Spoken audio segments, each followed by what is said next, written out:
Le foulard islamique, comédie de Hedba El-Fatmi, acte 3. Monsieur le procureur général décide de citer le prochain témoin. Il s'éclaire à l'instant la gorge et prononce le nom du témoin. Il s'agit de mademoiselle la bibliothécaire du centre culturel du pays étranger qui est loin et pas loin. Mademoiselle, le tribunal vous remercie d'avoir accepté de témoigner dans l'affaire que nous jugeons aujourd'hui. Nous vous écoutons. Je m'appelle Anissa, mais pas pour longtemps, et je suis bibliothécaire, ainsi que monsieur le procureur général a bien voulu citer. J'occupe ce poste depuis bientôt 30 ans. Des murmures échappent de la salle. Une phrase se fait entendre.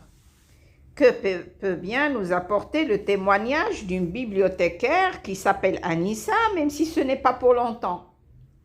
Madame le juge donne 3 coups avec son marteau. Le silence revient. Je viens témoigner aujourd'hui pour satisfaire ma conscience. Je vous raconte donc un peu mon travail durant les dernières 30 années. J'occupe le poste mentionné depuis 1973. Ah, ces belles années, vous vous en souvenez encore, n'est-ce pas? Anissa s'interrompt un peu et sa voix prend un ton nostalgique. Les personnes qui venaient à la bibliothèque étaient toutes très cultivées, ou bien en train de devenir cultivées. Les femmes portaient de belles tenues courtes et des coiffures très spéciales.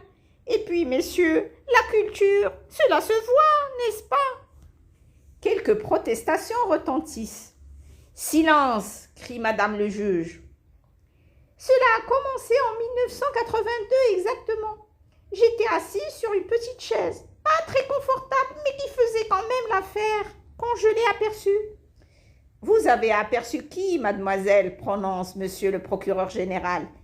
Lui, je devrais dire cela, cet accessoire qui n'en est plus un, que je déteste, un foulard, un grand qui couvrait la tête d'une dame, professeur de langue française que je prenais pour instruite. Je m'étais dit que peut-être bien qu'elle perdait ses cheveux, mais en voyant qu'elle le gardait toujours et même au fil des années, j'avais de plus en plus la certitude que ce qu'elle portait devait être cet objet nouveau dont la presse commençait à parler. Ce prétendu foulard qu'on a tendance à généraliser. Et voilà, messieurs, on est arrivé la culture dans un centre culturel d'un pays étranger. Des foulards commencèrent à défiler. Mais le pire, c'était les lectures des foulards. Que lisait-il, mademoiselle Anissa? Il y en avait qui lisaient Sartre. Il y en avait qui lisaient Voltaire.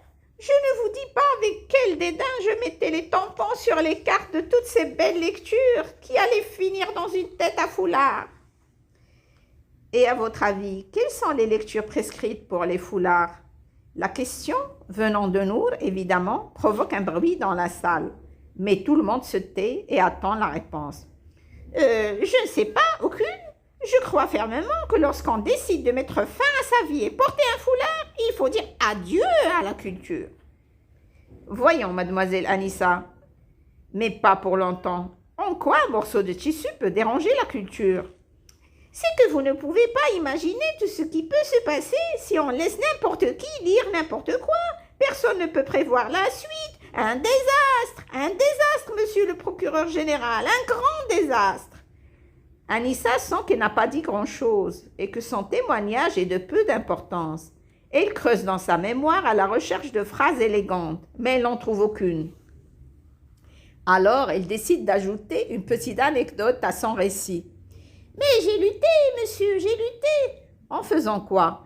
Lorsqu'un foulard me demandait un livre, par exemple, et surtout si le foulard avait l'air intéressé, je lui disais toujours qu'il était sorti. Il y avait même des ouvrages que je maintenais soigneusement camouflés dans mes tiroirs. Avec l'apparition des logiciels de bibliothèque, je n'arrivais plus à cacher les livres et je me contentais d'appliquer des amendes, à tort et à travers. Les yeux de l'assistant sont braqués sur Anissa. La voix de cette femme a quelque chose de déplaisant et le public est las de l'écouter, surtout que les propos qu'elle avance ont l'air très mesquins. Monsieur le procureur général a du mal à mettre en valeur ce dernier témoignage et choisit de l'arrêter. Mademoiselle Anissa, mais pas pour longtemps, ou vous pouvez vous retirer. Yamina murmure. Ils ne vont pas s'interrompre pour une pause. Leïla, je suis fatiguée.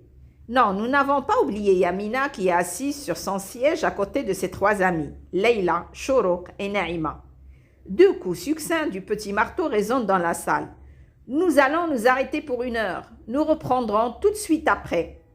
Un soupir de soulagement secoue les 4 amis. Le même soulagement baigne la salle. Un grand bruit se fait entendre. Le caméraman éteint sa caméra et décide lui aussi de se donner une pause. Nous ne parlerons pas des commentaires de toute l'assistance, sinon nous risquerons de nous égarer. 4 personnes nous intéressent. Vous les avez devinées. Yamina se lève fourbue. Les filles, je suis crevée. Cela fait des heures que nous sommes assises. Si on allait prendre un thé au petit café d'à côté. Shourouk, Leïla et Naïma approuvent. Et le petit groupe se ferait difficilement un chemin vers la sortie. Aujourd'hui, il fait très beau. Une belle journée ensoleillée de printemps. Il est difficile de penser qu'on puisse juger qui que ce soit dans un tribunal, même s'il s'agit d'un foulard islamique. Les filles respirent une bouffée d'air frais. Shourouk s'écrie « Cela fait du bien d'être dehors. » Oui, c'est sûr, mais si nous tardons encore à admirer le beau temps, nous ne trouverons aucune place libre dans le café. En effet, la foule se rue vers le petit café. Heureusement, il y a une table vide. Comme par hasard, il y a 4 chaises. Les 4 filles s'installent sur les 4 chaises. Alors, 4 thés à la menthe, un oui multiplié par 4 se fait entendre. Je n'aurais raté cela pour rien au monde. C'est si intéressant. Tu crois que le foulard va avoir gain de cause? Tu crois que le procureur général arrivera à prouver ses chefs d'inculpation? Tu crois que des témoins plus importants vont défiler devant la barre? Tu crois que le thé va tarder? Non, le thé ne tarde pas. Et bientôt, 4 grands verres pleins de menthe verte, au cas où certains pourraient penser que la menthe est blanche. Yamina pense que le foulard va avoir gain de cause, pour la simple raison que Nour lui plaît, et lui trouve une physionomie de vainqueur. Shourouk pense que monsieur le procureur général est un homme décidé, et même si Nour lui est sympathique, elle va perdre devant cet homme. Leïla essaie de penser quelque chose entre Yamina et Shourouk et se dit qu'elle n'est pas pressée de choisir un camp. Et à la dernière minute, elle pourra s'aligner avec celle qui prouve qu'elle a raison. Naïma se contente de boire son thé parce qu'elle a mal à la tête. D'ailleurs, Naïma n'a pas l'habitude de penser et en général, elle n'a pas d'opinion à donner. Elle préfère que les autres fassent ce travail.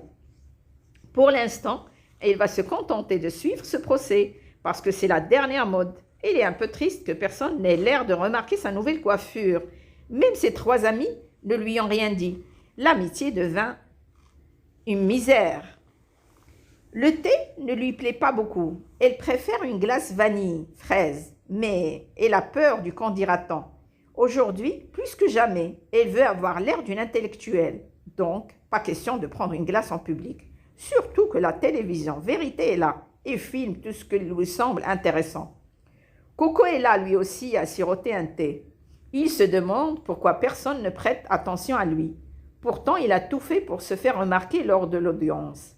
Il a le visage légèrement maquillé et porte un semblant de foulard autour de sa queue de cheval en signe de solidarité avec Nour. Et oui, Coco a un cœur très tendre et son état physique défini à la frontière entre les hommes et les femmes en tendant vers les femmes ne l'empêche pas d'avoir des positions fermes. Coco lisse sa chemise fleurie et laisse son esprit vagabonder dans la salle. Il est impressionné par Nour.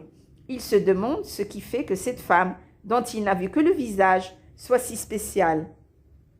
Il se demande pourquoi toute cette panoplie de gens sont là à vouloir la juger, elle, au nom du foulard qu'elle porte.